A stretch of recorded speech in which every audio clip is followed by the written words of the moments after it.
Sulap ilusi adalah seni pertunjukan dan jika dilakukan dengan benar, sulap ilusi bisa membuat kita terpana dan lupa kalau itu cuma trik. Tapi kayaknya nggak ada yang keberatan.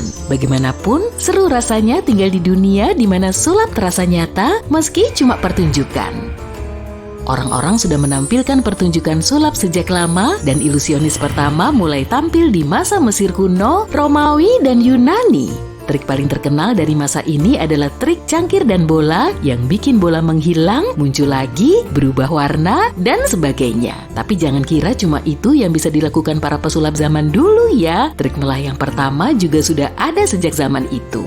Segalanya sungguh membuat publik terkejut sampai mereka percaya para pesulap yang melakukan trik cangkir dan bola itu punya kekuatan supranatural. Yunani kuno sangat menyukai trik-trik sulap, para warga bahkan membuat patung untuk menghormati pesulap-pesulap terkenalnya.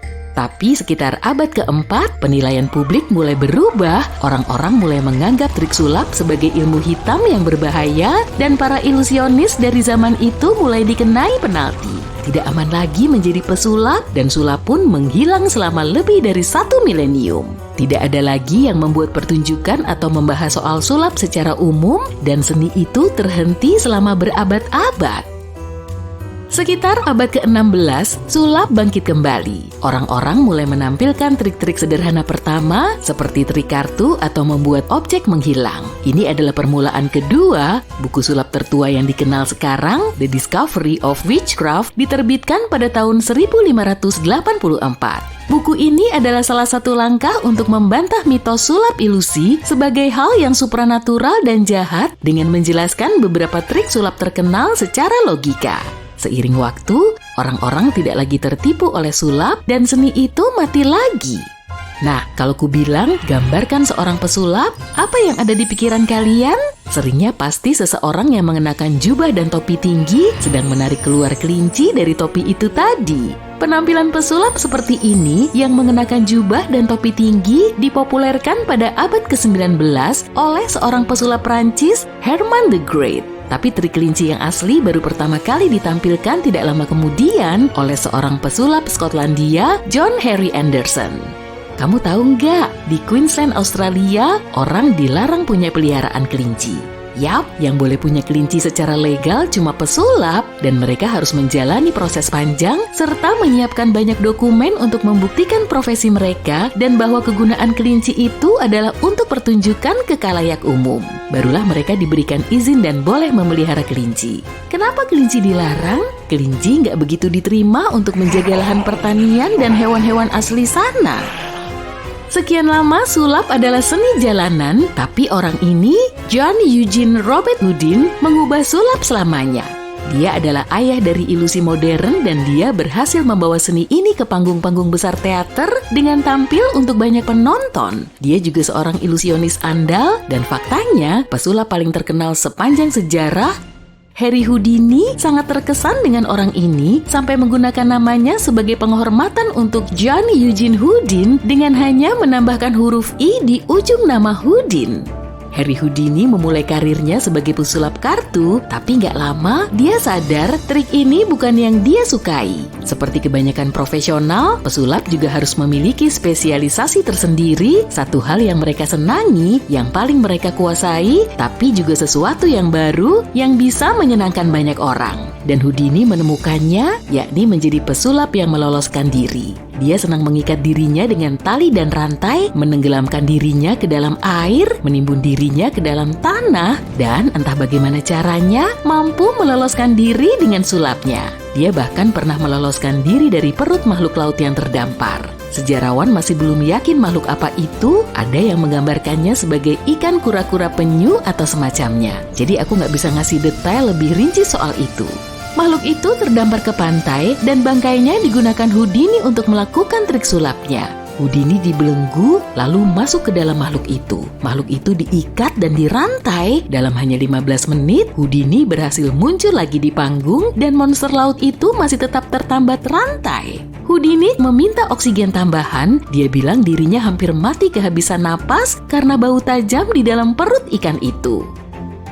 Sulap ilusi nggak ada hubungannya dengan kekuatan supranatural. Ilusionis yang tahu betul bahwa trik yang paling menarik pun cuma sebatas trik dan punya penjelasan logis, merasa skeptis kalau ada orang yang bilang bahwa dia punya kekuatan batin. Harry Houdini itu orang yang sangat skeptis dan anti dengan hal-hal supranatural. Dia bahkan menawarkan hadiah untuk siapa saja yang bisa mendemonstrasikan kemampuan supranatural tapi nggak punya penjelasan logis. Nggak ada yang pernah memenangkan hadiah itu dan kini tantangan itu masih berlaku. Hadiahnya pun naik menjadi $1 juta. Kamu mungkin nggak tahu, tapi pesulap itu sangat aktif terlibat dalam lahirnya industri perfilman, baik terlibat sebagai penampil maupun produser. Harry Houdini pun berakting dalam beberapa film bisu. Oh ya, ingat nggak tadi yang aku bilang? Si Herman the Great yang tampil dengan jubah dan topi tinggi, dia menampilkan beberapa triknya bersama asisten sekaligus istrinya, Adelaide Herman. Setelah Herman wafat, Adelaide tetap tampil solo dan menjadi salah satu bintang paling cemerlang di akhir abad ke-19 menyandang gelar Ratu Sulap. Dia adalah salah satu dari sedikit pesulap yang menampilkan trik menangkap peluru yang dianggap trik paling sulit untuk ditampilkan saat ini. Trik favoritnya sendiri adalah The Phantom Bride. Begini prosedurnya. Sang ilusionis membuat tubuh wanita yang diselubungi kain putih melayang di atas panggung yang terang benderang. Lalu ada sebuah simpai yang melewati tubuhnya menunjukkan bahwa tidak ada tali atau apapun yang membuat tubuh itu melayang. Kemudian, sang ilusionis menarik selubung putih tadi dan tubuh wanita itu pun menghilang. Bagaimana caranya? Cuma sang ilusionis yang tahu. Pesulap tidak pernah mengungkap rahasianya kepada orang-orang awam, kita pun jadi terpana. Aku sih nggak keberatan. Trik terkenal lainnya memotong tubuh seseorang menjadi 2 dan membuatnya utuh lagi. Trik ini pertama kali ditampilkan di tahun 1921 oleh seorang pesulap Inggris, P.T. Selpit. Pertunjukannya sukses dan berhasil mengejutkan semua orang yang menonton. Banyak ilusionis yang mengulang dan memperbaiki trik ini setelahnya, tapi aku kasih tahu satu cerita ya. Di tahun 1956 ada seseorang yang menampilkan trik ini di TV. Begitu dia memotong tubuh istrinya, siarannya terhenti.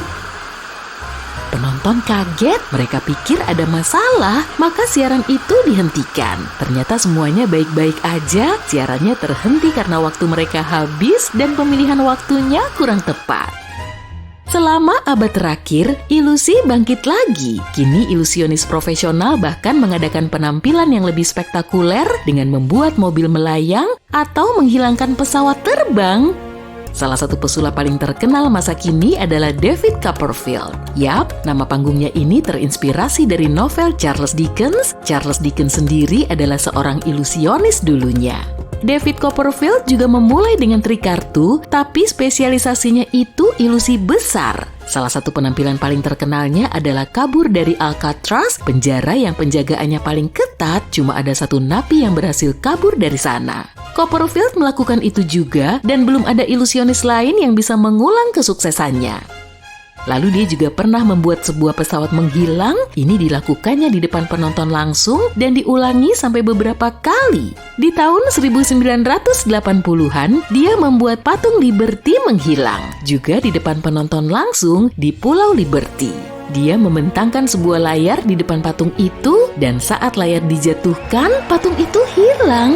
Cahaya lampu sorot melewatinya untuk menunjukkan bahwa tidak ada cermin dan patung itu benar-benar menghilang. Lalu dia menaikkan layar lagi dan saat dijatuhkan sekali lagi, patungnya kembali. Iya, aku tahu. Kamu pasti pengen tahu gimana caranya dia bisa melakukan itu kan?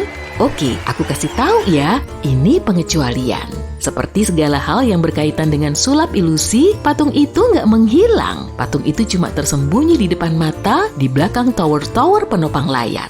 Cahaya terang yang bersinar itu menjadi satu hal yang penting di sini. Cahaya itu menyilaukan pandangan penonton, jadi nggak ada yang nyadar kalau patung itu tersembunyi di balik tower. Tapi gimana dia bisa mindahin patung itu? Enggak kok, yang dia pindahin itu penontonnya.